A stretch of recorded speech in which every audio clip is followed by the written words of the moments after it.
Hai, jumpa lagi. Assalamualaikum warahmatullahi wabarakatuh. Salam sejahtera bagi kita semua. Om Swastiastu. Hari ini saya mau reading untuk kalian bintang Leo.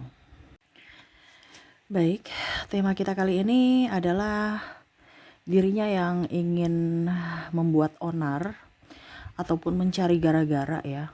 Saya merasakan energinya di sini ada beberapa orang-orang toksik yang ingin berulah lagi ya.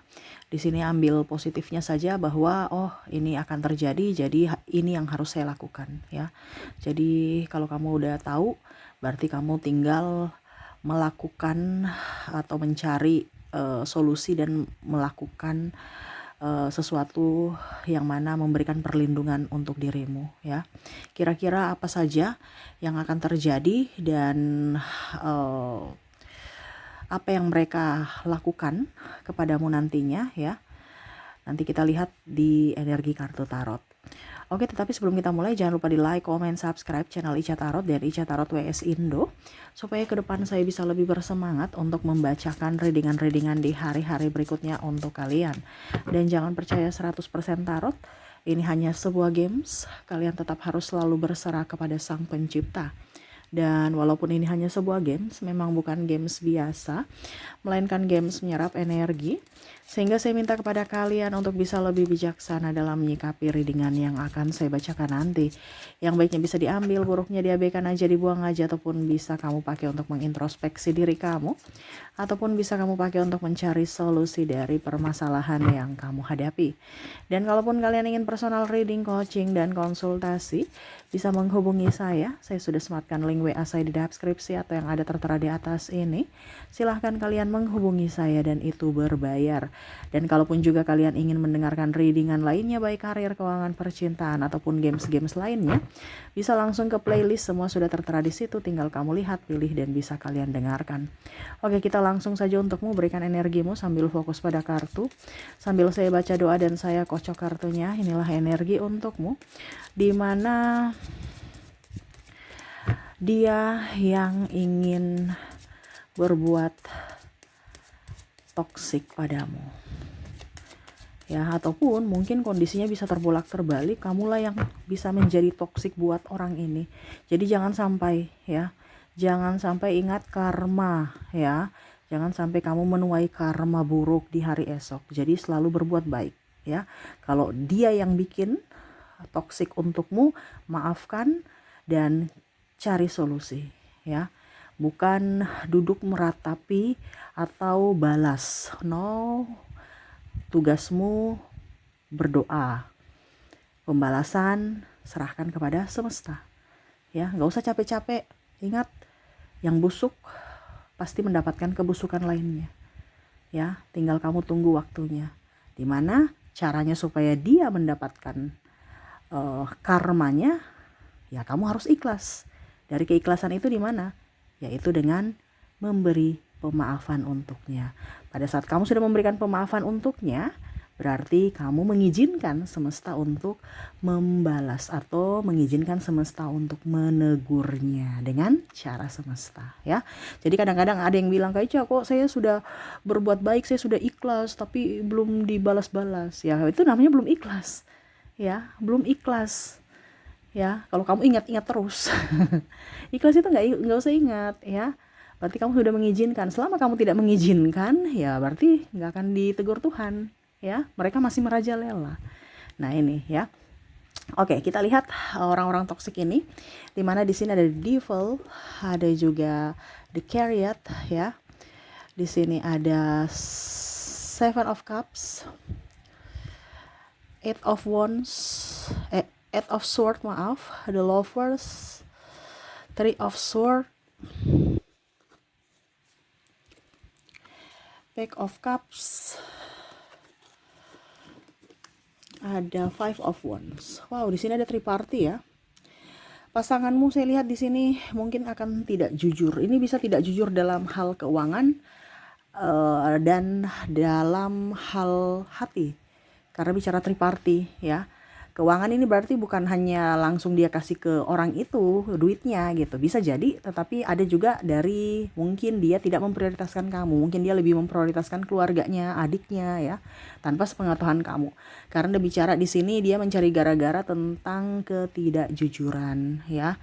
Saya merasakan di sini entah dari sisi keuangan ataupun mungkin dari sisi hati. Kalau kamu masih pacaran, ya dia mungkin pinjam uang ya, ataupun mungkin kondisinya ya dia punya pacar lain gitu. Kalau bicara pinjam uang nih berarti contohnya kamu yang biayain ya, bilangnya mau beli ini ternyata beli yang lain ya. Ya pokoknya intinya seperti gitu. Karena saya lihat di sini dimana dia ingin mencari gara-gara, yaitu bikin kamu emosi, marah ya, atau kecewa. Nah ini ya, dimana kamu tidak diprioritaskan. Oke, di sini juga saya merasakan energinya ada yang gosip, ya, gosip tentang kamu, ya. Kenapa? Karena iri, ya, iri karena jabatan. Mungkin kamu naik jabatan atau mungkin kamu mempunyai sesuatu baru, ya, ataupun mungkin kondisinya ada duit, dalam artian finansial kamu lebih, ya, dari dia, sehingga dia bergosip, ya. Jadi kalau kamu digosipkan bersyukur, jangan marah. Oh ternyata level saya naik toh. Berarti saya digosipin. Karena kalau saya nggak punya apa-apa nggak akan digosipin ya. Saya punya cerita gitu ya. Jadi kamu jangan langsung marah ya. Di sini saya lihat kamu langsung marah, digosipin, kamu datang ke orang itu ya. Nggak usah ya. Kalau kamu tahu kamu dicerita, berarti kamu punya lebih. Karena hal yang menarik pasti dicerita ya. Kalau kamu nggak menarik, nggak ada topik ya, mereka nggak akan cerita ya. Jadi bersyukurlah gitu. Tapi lihat dari sisi positif, jangan dari sisi negatif.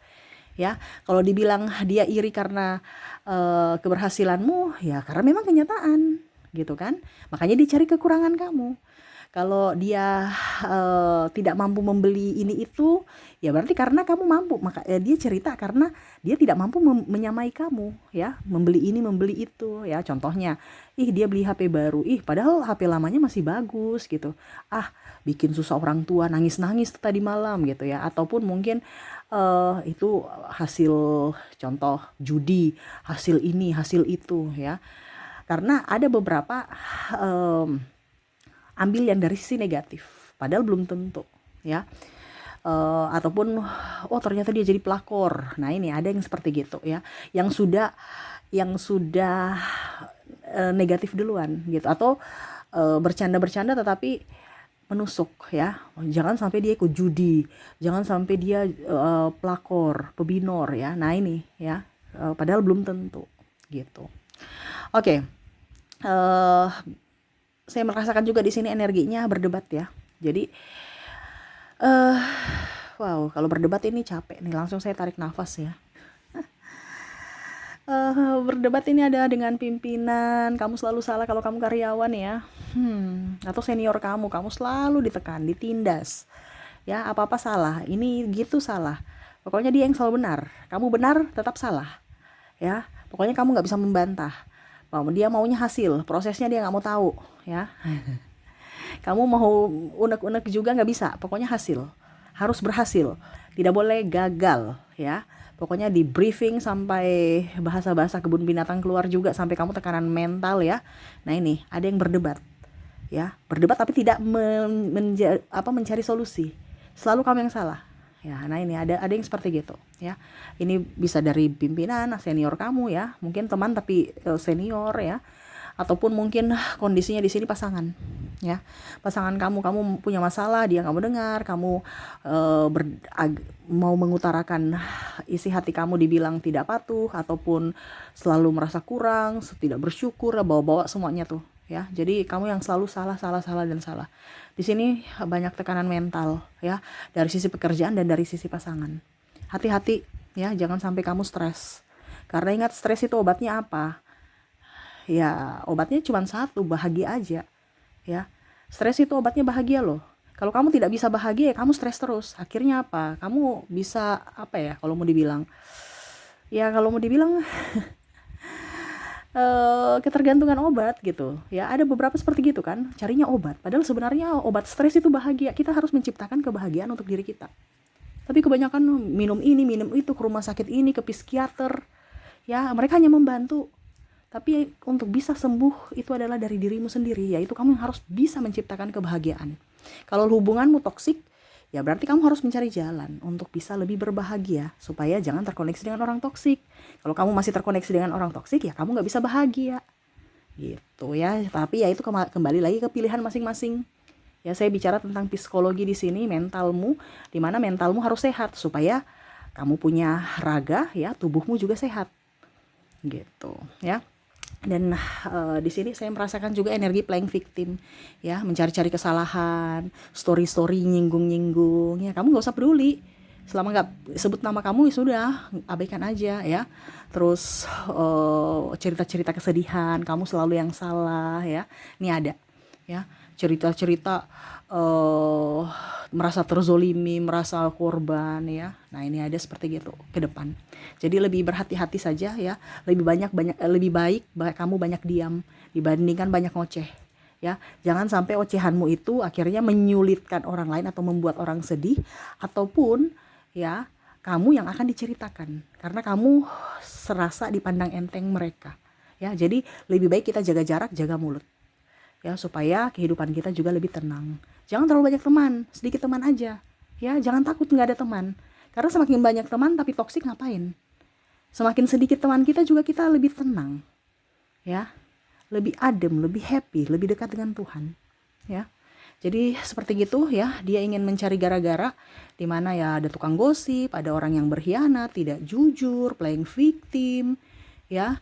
Dan satu lagi nih ya, saya lupa, ada yang mau ya itu salah satu ketidakjujuran dari entah anak, entah pasangan ya, dari keuangan tadi ya, saya lupa nih.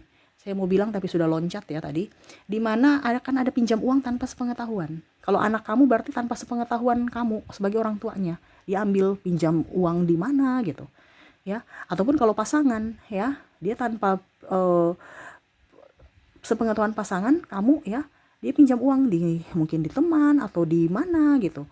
Ya, tanpa sepengetahuan kamu. Pada saat sudah mau penagihan, akhirnya ya mau tidak mau kamu juga harus terlibat untuk bisa membayar, karena kamu adalah orang tuanya atau kamu adalah pasangannya. Nah ini jadi bicara tentang uang ya, riskan. Jangan sampai ada yang tidak jujur tentang keuangan ya. Lebih hati-hati aja, ingat harus punya simpanan supaya pada saat hal-hal urgen kamu punya amunisi. Kalau kamu nggak punya amunisi, wah bahaya juga ya. Jadi kita harus punya amunisi. Hidup bersederhana ya, karena hidup berkecukupan, bersederhana, kita bisa merasakan nikmat Tuhan, dimana kita merasa bersyukur ya. Oke, itu yang bisa saya readingkan untukmu ya. Semoga resonate, dan ya doakan semoga itu tidak terjadi. Tetapi kalaupun mungkin nanti terjadi, ya kamu sudah tahu apa yang harus kamu lakukan ya. Oke, terima kasih, saya pamit. Assalamualaikum warahmatullahi wabarakatuh. Salam sejahtera bagi kita semua. Om Swastiastu. Bye bye.